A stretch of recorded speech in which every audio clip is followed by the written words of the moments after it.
Purbaya, bagaimana tanggapan soal alumni LPDP yang bangga anak WNA dan bagaimana update pemanggilan suami dia yang saat ini masih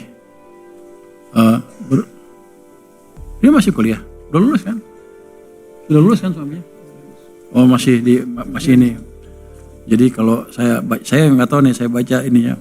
Pada saatnya begini, itu seperti itu hal yang kami sesalkan. Jadi kami akan menegakkan aturan yang ada di LPDP sehingga yang bersangkutan menyelesaikan tanggung jawabnya LPDP. Tadi sudah bicara dengan dia ya. Jadi ke Pak Bos LPDP, lu apa sih? Lu apa BPK? Dirjen.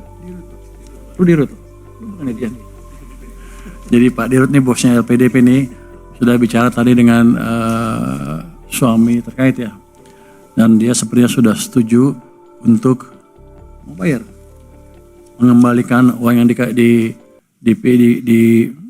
oleh LPDP. Berapa tuh? Berapa miliar? Masih kami hitung, Pak. Bunganya dihitung nggak?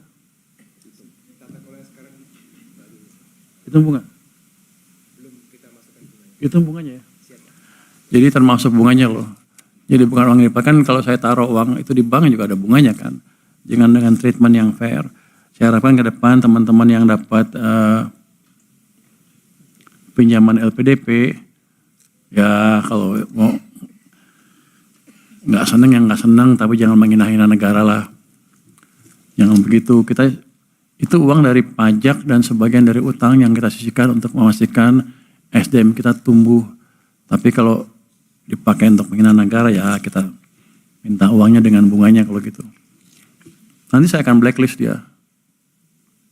Di seluruh pemerintahan nggak akan bisa masuk. Nanti kan kita lihat blacklist yang lain seperti apa. Jadi jangan menghina negara Anda sendiri. Lu sekolah biaya siapa? Jadi saya sekolah pakai uang sendiri. Habis itu RATA uang sana juga. Setelah dokter ya pulang. Yang begitu yang kayak nggak apa-apa kalau nggak ada patriotis nggak apa-apa. Tapi jangan menghina negara deh. Itu saya ingatkan kepada teman-teman yang lain dari LPDP dan saya pastikan yang ini akan di blacklist betulan dengan serius. Ya, Pak Dato ya. Pak Purbaya,